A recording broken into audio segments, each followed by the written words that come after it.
Next, we have a really great conversation. I think this is, we could probably have an entire summit, and I'm sure there are multiple, about AI and the various use cases for how we can leverage this new technology, the access we have to data with AI, to image creation, to research and ideation. You know, AI is evolving. It feels like every day there's a new application, a new use case. And when we were putting together the summit, one of the core pillars of content that we wanted to talk about was platforms and technology in social and content and brand and community building, the various social networks, as well as the technology we can leverage. And AI is definitely a big portion of that. So I went on LinkedIn, I typed in Phoenix, search AI, and Arvell Craig is the man who appeared in my LinkedIn connection. So I sent him a DM and said, yo, we're doing this thing in a couple weeks. Would love to have you speak. And he jumped at the opportunity, and we just met for the first time today. And I don't even know if I pronounced his name right, but you know what? He's gonna come and share with us his knowledge about AI workflows for wealth and what he's using and how he's leveraging this technology. And I'm really excited for this conversation. All right, bro. All right, thank you. Sir, is there a clicker over there? All right, awesome. Woo! Good afternoon, everyone. Good afternoon. All right, awesome. So I hate making assumptions, but I am making an assumption that most of you have heard of ChatGPT, and most of you have logged in, at least used it yourself. Yes? Anybody has not used ChatGPT? I'm going to call that the generic definition of AI. Okay, good. So I don't know about you, but I do find it's AI, generative AI, artificial intelligence, very exciting and overwhelming, right? It's fascinating and it's frustrating. It's in the part of me that's a hustler and a geek and trying to find the next shiny object. People like me are going crazy, right? There's instant FOMO every single day. If you're not reading the latest newsletter, following the latest blog, on Twitter, there's an announcement all the time, whether it's AI-generated announcement about AI-generated announcements, that it's crazy. But this is the world that we live in, and it's exciting. And that is the world that I'm in. And it's funny, but when I talk to other people who are not nerds like me, like people who are a lot smarter, have a whole lot more money, they're not excited about AI. They're concerned about privacy, and they're concerned about risk and compliance and all these policies, and it's a whole different conversation. So I've had to learn over the past 10 months of being in the world and being an early adopter and speaking about it, teaching about it, that not everybody thinks about it the same way. So I have kind of evolved how I learn, and I understand those risks and those worries that some people have. And then there's the other people, again, from talking to you all and just talking to everyday business people, entrepreneurs, talking about AI. You know, it's fascinating that everybody generally hears about it, but when you get to who's actually using it and how are you using it, what's the ROI, what's the KPI, how is it, it's like we've got a genius in our pocket if you have ChatGPT on your phone.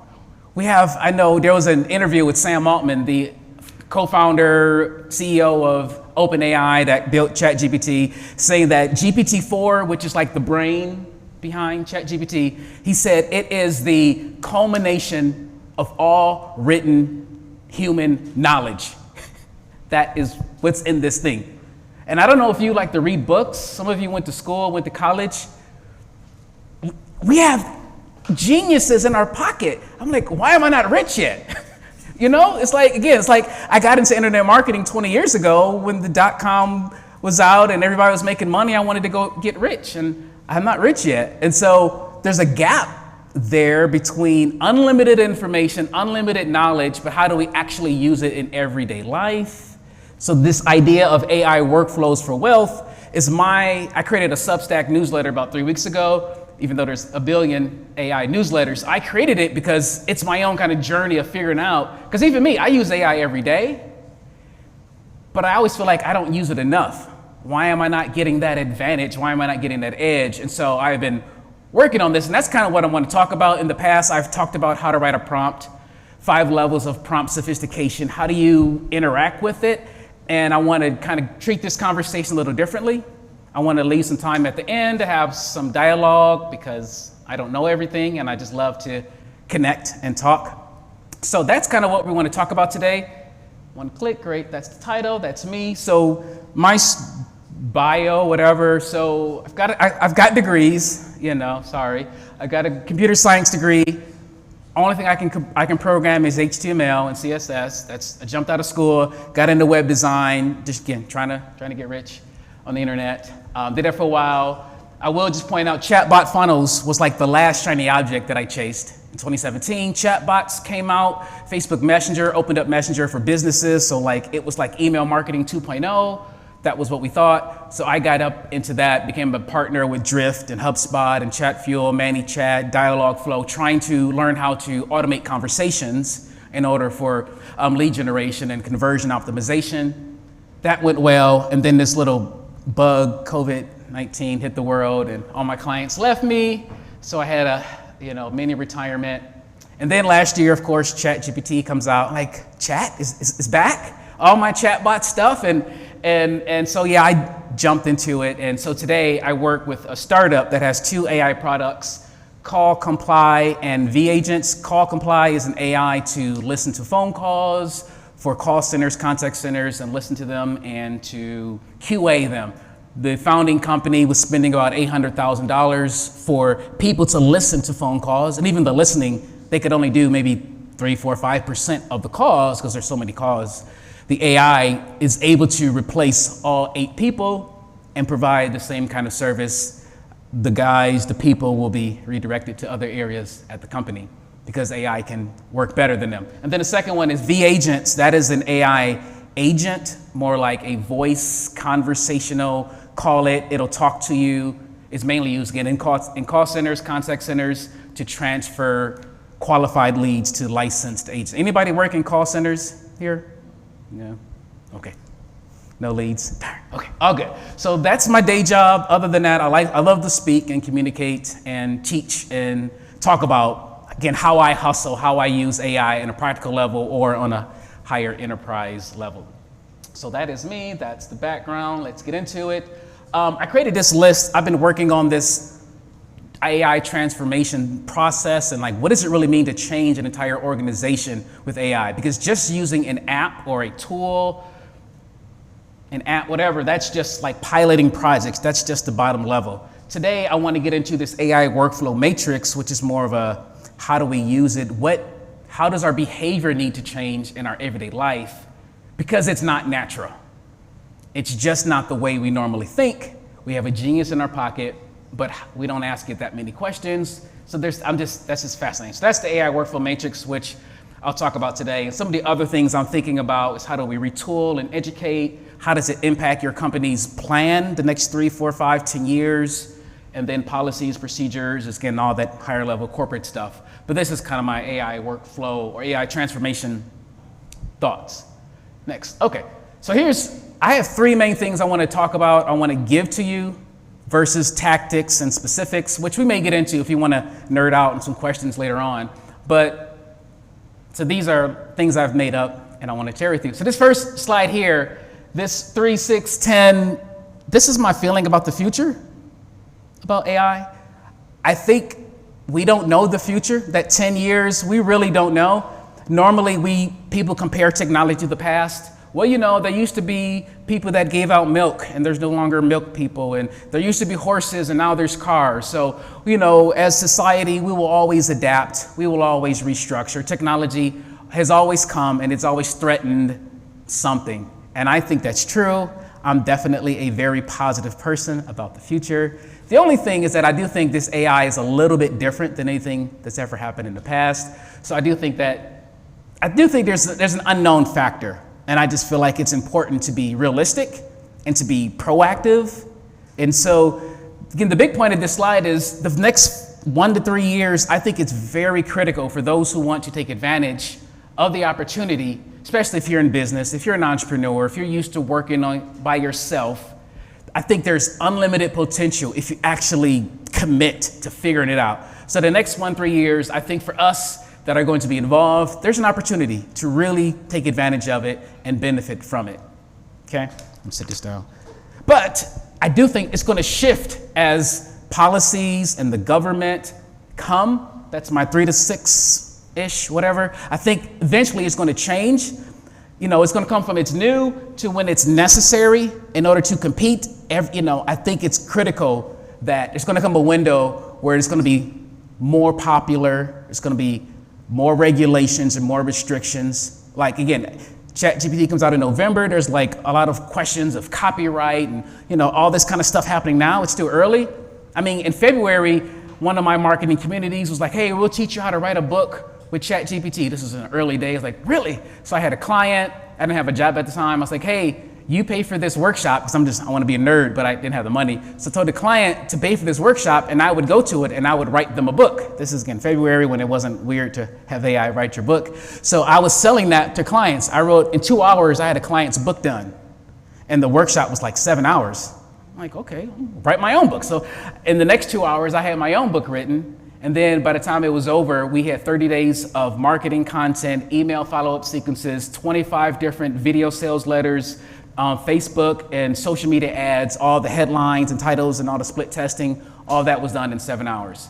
A week later, my book is published on Amazon. I mean, I just jumped in Canva, the one to cover. I've written books in the past, so I already had an account, and I sell that book now. So I've jumped on AI and had fun with it. Again, now it's more controversial. So again, I think more and more things are going to change. But this season right now is the time to take advantage of it. And also, even like my daughter, every kid I come around, again, AI seems new and it's weird, but it's like, it's going to be everywhere. It's going to just be a normal part of life. And I just think that I want to be an early adopter. I want to have my daughter, my family, anybody that wants to be relevant in 5, 10 years, everybody's going to be using it. Or when it comes to agents, like my company, that when you take AI and you add automation, like self-driving cars, when AI is in the physical world, we're not thinking about that. We don't know what that looks like in more and more practical situations. So all that to say is, I think now it's critical to get involved, even though but we hear it so much, it's like noise now. It's like we don't know what to do. It's not even that important, but as corporate companies begin to use it more and jobs get a little bit questionable when they can make AI do more and more things, and when the government says it's okay, I think that's when, not that it'll be too late, but I just want to encourage you, take advantage. Now is the time for that. So the one nerdy thing I'll talk about, any engineers in here? Okay, great. So I don't know what this says, but I just wanted to acknowledge you. Thank you for coming. So this is an AI tech stack that I saw just Jeremy Wang share. And it shows, AI is a lot more than just ChatGPT or generative AI. It's a huge thing. And most of you, if you don't know, AI has been around since the 1950s. It wasn't invented last November. When you use Netflix and it knows what you like, AI has always been around. When Facebook knows what you like and ads follow you, the technology, that's more of a predictive analytics. It just knows what you want. Prediction, even like you're on your phone, right? You type in and it autocomplete. Autocomplete is AI. It's predicting, it's guessing, it's taking masses of data to kind of think it knows what you want. That's versions of AI that have been around for a long time. But the main reason I share this slide is to say, so right now, the AI models is ChatGPT. It's a model. GPT-4 is the brain. Bard is, Google's one. Claude is one. There's probably others, and they'll keep going. There's going to be personal AIs, personal LLMs you probably have. Apple will probably come up with something that you can use. The big thing I want to share here is, again, for those of you, how many of you use AI on a daily basis? Right, so half people, a little bit, right. So one of the things I found that even stops me is that how do you do it right? You gotta, again, the prompting, how do you talk to ChatGPT or a model correctly to get the right information? There's this whole new industry called prompt engineers, are people who know how to write and talk to AI.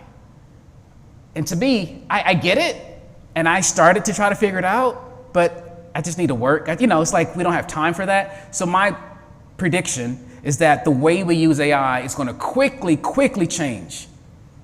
We're gonna move and stop logging in. Like, I don't log into any AI on a regular basis. So I believe it's gonna evolve from using like a model to using an app. Like, I was talking to Tyler earlier, and he uses Photoshop. I've used Photoshop for a long time. And in Photoshop, AI is built into it. Some of us know that Microsoft, owns 49% of OpenAI. All Office products, Word, PowerPoint, everything will have AI built into it.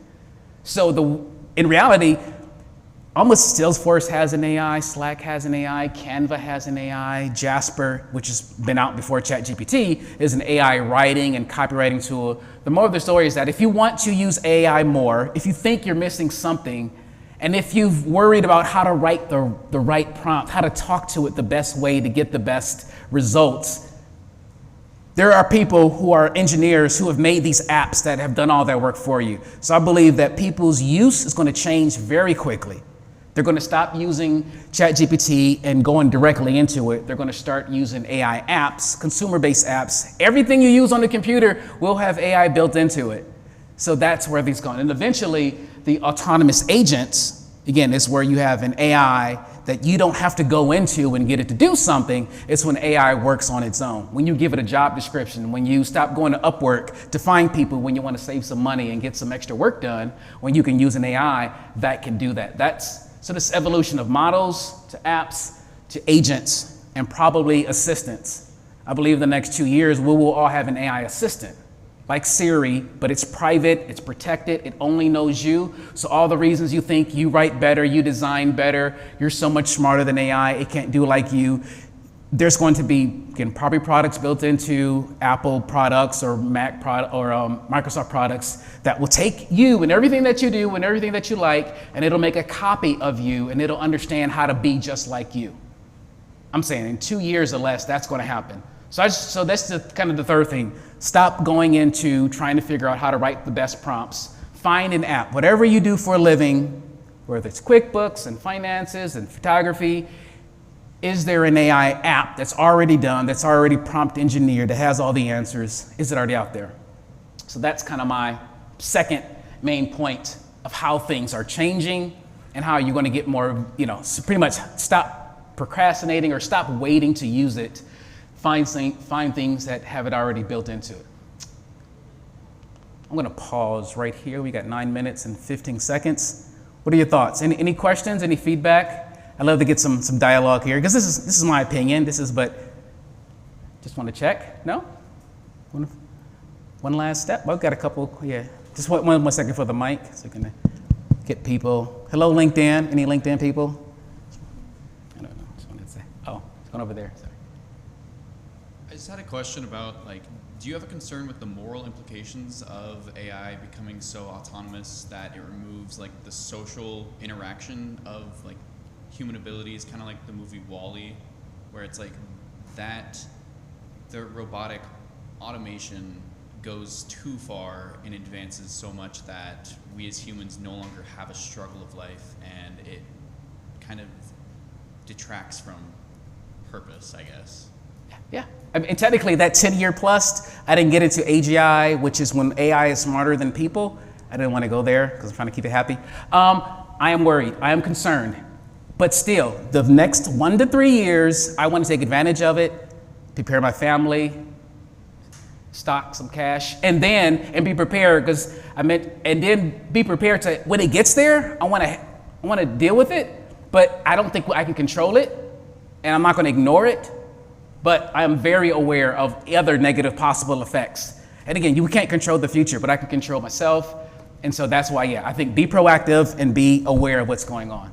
Yeah, thank you for your question. There's a question up here. Yeah, okay. So I got one more slide. I'm going to go to, anybody ever heard of Eli Goldratt and The Goal? It's one of the biggest selling books of all time, business books. I think it's 15 million or so now. So I read the book maybe 10 years ago. It's about production, like manufacturing, things that make no sense to me. And then one of my mentors talks about this guy a lot, and he keeps it in my mind. And like 6 months ago, I went and found another one of his books.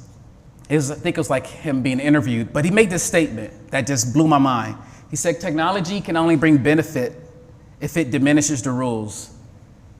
He was talking about, again, the 80s and 90s and how MRP, ERP, some technology came out. Like ChatGPT, it was very, very smart, but the way the people operated, they still kept operating on this normal basis. It was like a big database, and normally when computers weren't smart and fast, it would take a month to create reports. And then they came up with this MRP, ERP, whatever new technology, and it could get the report done in like a day or two. It was blindly fast and whatever. But the processes was once a month, we're going to get this data and we're going to use this data and forecast what's going to happen in the future. And so technology was amazingly fast, but the rules, the way we've learned to live without the technology never changed. So we still operate the way we operate as if the technology doesn't come. And that quote blew my mind. And I said, that is exactly what's happening with generative AI. Yes, it has lots of problems. It's not perfect, but it can do infinitely more than you could ever imagine.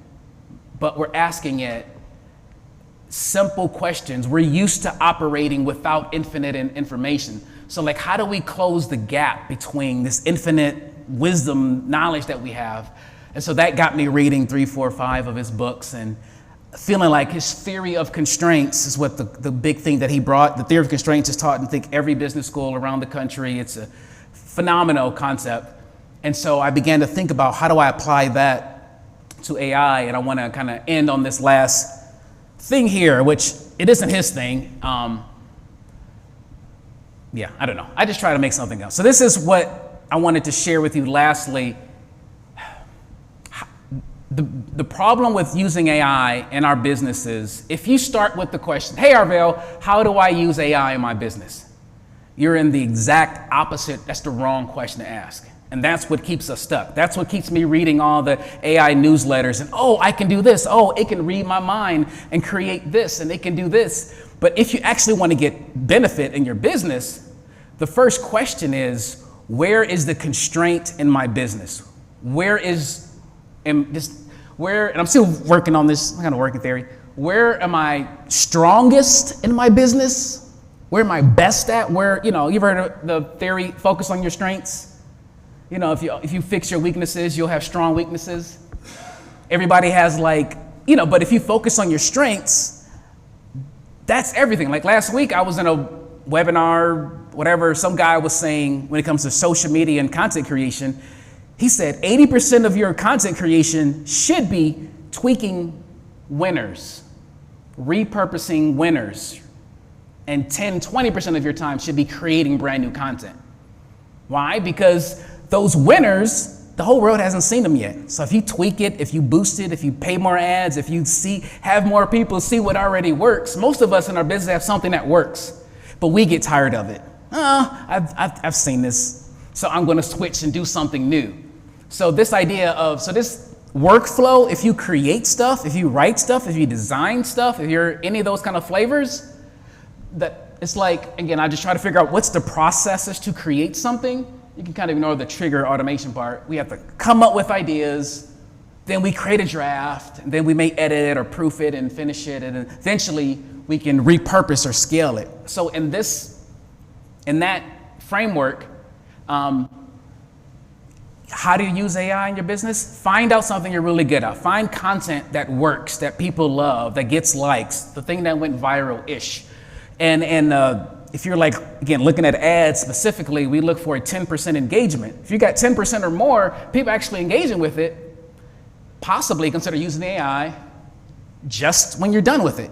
Scale it. Take the thing you created, change it in different languages, turn the text, ask ChatGPT how to come up with a mid-journey design and create prompts. So you kind of hear what I'm saying? If you use AI, not just for marketing, not just for sales, but if it's somewhere that I'm strong at, I'm suggesting just use it maybe on the last step. But if there's other areas in your business, maybe it's costing you the most money, maybe it's in an area that's slow, possibly repetitive. So you have to not look at AI, you have to look at your business. And where is the bottleneck of my business? Because you don't want to just me writing AI books and I'm not necessarily an author. I use AI to make these cutesy things, but how does it make a breakthrough in me? It doesn't, because I'm just using it to use it. So if you could find out where in your business is the bottleneck, where's the constraint, and put it there, then you'll see 10, 20, you see a big change. You see what I'm saying? Find the biggest bottleneck in your business and look for, can I use AI in this bottleneck area?